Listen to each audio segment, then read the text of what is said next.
नमस्कार माऊली. चला ज्ञानेश्वरीच्या सहवासात. ज्ञानेश्वरी अध्याय 4 115 ते 121 ओव्यांच्या सहवासात आपण जाऊयात. भगवंत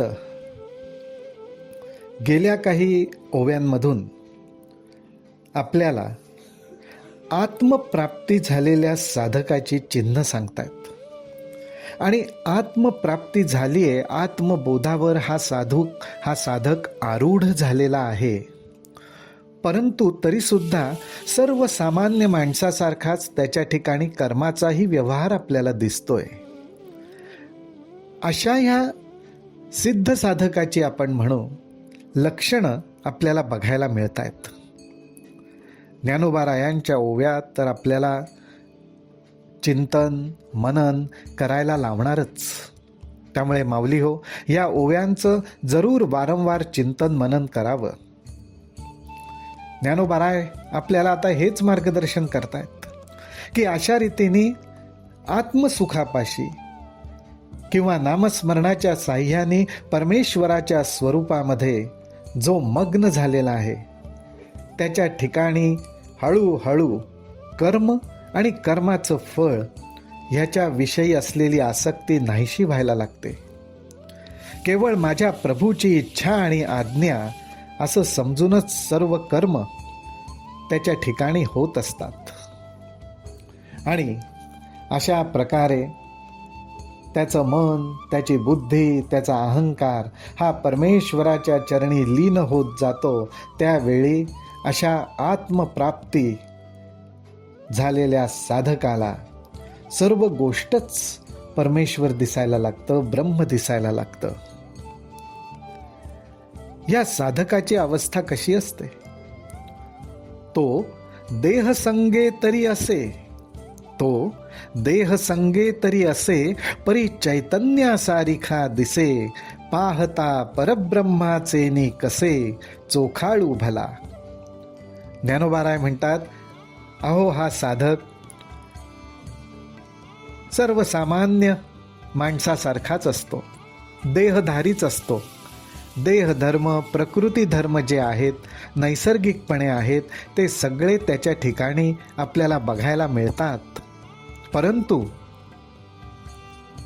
सूक्ष्म दृष्टीने पाहायला गेलं तर ज्ञानोबारायांनी, भगवंतांनी, संतांनी अशा सिद्ध साधकाची जी लक्षणं सांगितली आहेत ती चिन्ह, त्या खुणा मात्र आपल्याला त्याच्या ठिकाणी बघायला मिळतात.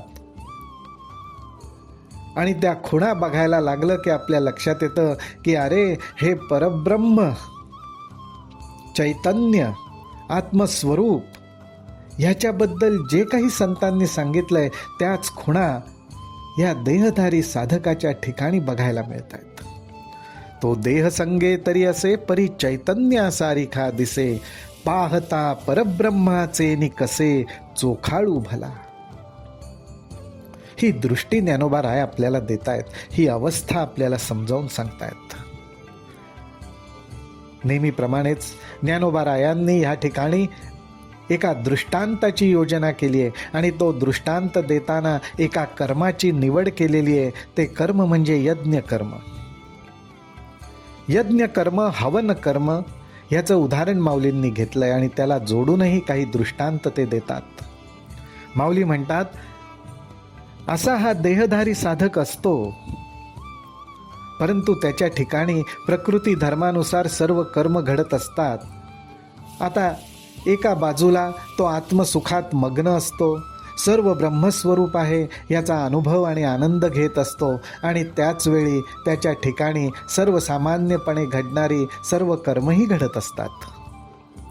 ऐसाही परी कौतुके, जरी कर्मे करी यज्ञादिके, तरी तिये लया जाती अशेखे, तयाचा ठाई.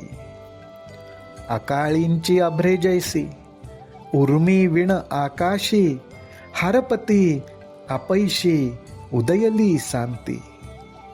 ही 2 उदाहरणं आहेत.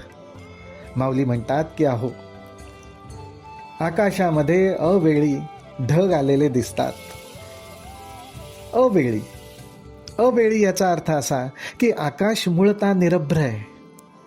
त्या निरभ्र आकाशाकडे बघत असावं आणि त्याच वेळी अवचितपणे अचानक आकाशामध्ये ढग जमा व्हावेत. या ढगांचं उदाहरण देत ज्ञानोबाराय सांगतायत, असाच हा आत्मसुखात रममाण झालेला असतो, पण त्याच्या ठिकाणीही कर्म प्रगट होतात, त्यालाही कर्म करावी लागतात. पण ज्याप्रमाणे आकाशात अवेळी जमलेले ढग आकाशातच नाहीसे होतात, त्याप्रमाणे त्याच्या ठिकाणी प्रगट झालेली कर्म त्याच्या ठिकाणीच नाहीशी होतात. कारण कर्म करण्यासाठी दुसरा कोणतरी पाहिजेल, तो दुजा भावच त्याच्या मनात नसतो. त्याच्या दृष्टीने ज्याप्रमाणे आकाशात प्रगट झालेले ढग आकाशातच लीन पावतात, त्याप्रमाणेच तो बघतो की माझ्या ठिकाणी निमित्त करून प्रगट झालेली कर्म माझ्यामध्येच लीन होणार आहेत. ही सर्व प्रभूची लीला आहे. तैशी विधी विधान विहिते, जरी आचरे तो समजते, तरी तिये ऐक्य भावे ऐक्याते पावतीची गा. अशा रीतीने आपल्या ठिकाणी प्रगट झालेलं कर्म, विहित कर्म, आणि त्या विहित कर्माच्या ठिकाणी जे आचरण करावं लागतं ते आचरण यथायोग्यपणे ज्ञानी पुरुष, ज्ञानी साधक करतो. परंतु अंतःकरणातनं आत्मस्वरूपापाशी नामस्मरणाच्या साह्याने परमेश्वर स्वरूपापाशी मग्न झाल्यामुळे त्याच्या ठिकाणी ते प्रगट झालेलं कर्म होण्यासाठी त्याच्याकडनं घडणारं आचरण हे सर्व त्या आत्मरूपावर एक खेळ बनून राहतं, सर्व आत्मस्वरूपच राहतं. माऊलींनी आधी दिलेला दृष्टांत आपण लक्षात घेतला तर आपल्याला हेच बघायला मिळतं की आकाशापासून ढग वेगळे वाटतात, पण ढगांना आकाशापासून वेगळं करता येत नाही.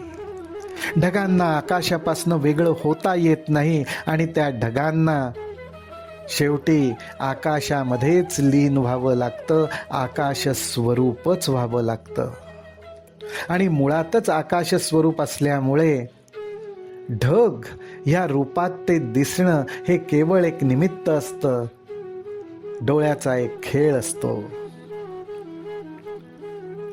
त्याचप्रमाणे या एका ब्रह्मावरती, ब्रह्मभावावरतीच हे सगळे खेळ होत आहेत. ही ज्ञानदृष्टी त्या साधकापाशी असते. जे हे हवन मी होता, का इये यज्ञी हा भोगता, ऐसिया बुद्धीसी नाही भिन्नता म्हणवनिया. जे इष्ट यज्ञ यजावे, ते हवीर मंत्रादी आघवे, तो देख तसे अविनाश भावे आत्मबुद्धी. माऊली हो, ज्ञानोबारायांनी इथे हवन कर्माचा दृष्टांत घेतलेला आहे. कल्पना करू, हवन करायचंय, यज्ञ करायचाय, मग काय लागणार? यज्ञ सामुग्री लागणार, यज्ञ कुंड लागणार, अक्षदा लागणार, मंत्र लागणार, काही ज्ञानी विद्वज्जन पंडित लोकांना आपण बोलवणार. परंतु ज्याची दृष्टी ब्रह्मस्वरूपावर खिळून राहिली, ज्याच्या अंतःकरणात आत्मबोध दृढ होत गेला, त्याला यज्ञ सामुग्री, यज्ञाचे मंत्र, यज्ञासाठी जमवलेल्या वस्तू, यज्ञामध्ये सामील होणाऱ्या व्यक्ती, हे सर्व ब्रह्मच दिसतं. कर्माच्या सुरुवातीपासून कर्माच्या शेवटापर्यंत ज्या ज्या वस्तू, ज्या ज्या व्यक्ती, जे जे गुण प्रगट होतात, ते सगळं ब्रह्मस्वरूपावरचा खेळच दिसतो. ज्याप्रमाणे आकाशावर ढग निर्माण होतात आणि आकाशातच विलीन होतात, त्याप्रमाणे ब्रह्माकडूनच घडवलेला कर्माचा खेळ त्याला दिसतो आणि तो ब्रह्मामध्येच लीन होताना तो बघतो. त्यामुळे त्याच्या ठिकाणी वेगळेपणाने काही घडतच नाही. हे माऊलींना आपल्याला या ठिकाणी समजावून सांगायचं आहे. माऊली हो, आपण आत्ता फक्त याची कल्पना करू शकतो, पण आपल्या ज्ञानोबारायांनी शब्दाच्या साह्याने हा अद्वैताचा अनुभव आपल्यापर्यंत पोचवलेला आहे.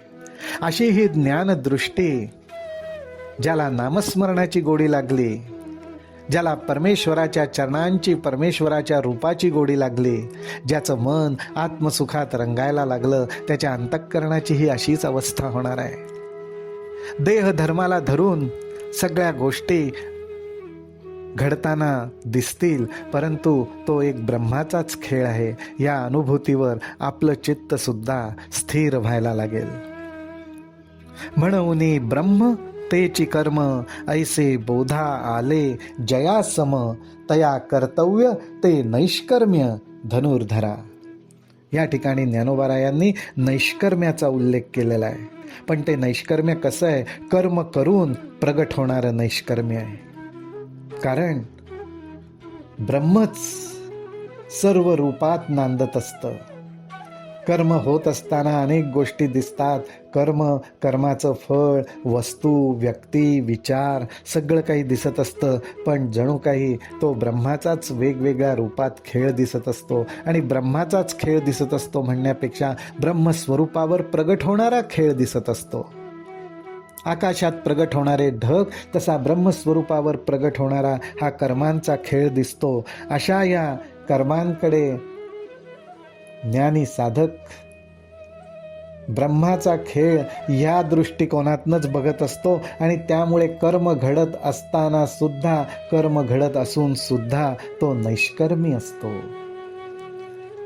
हे सुंदर मार्गदर्शन ज्ञानोबाराय आपल्याला करतात. रामकृष्ण हरी, रामकृष्ण हरी, रामकृष्ण हरी.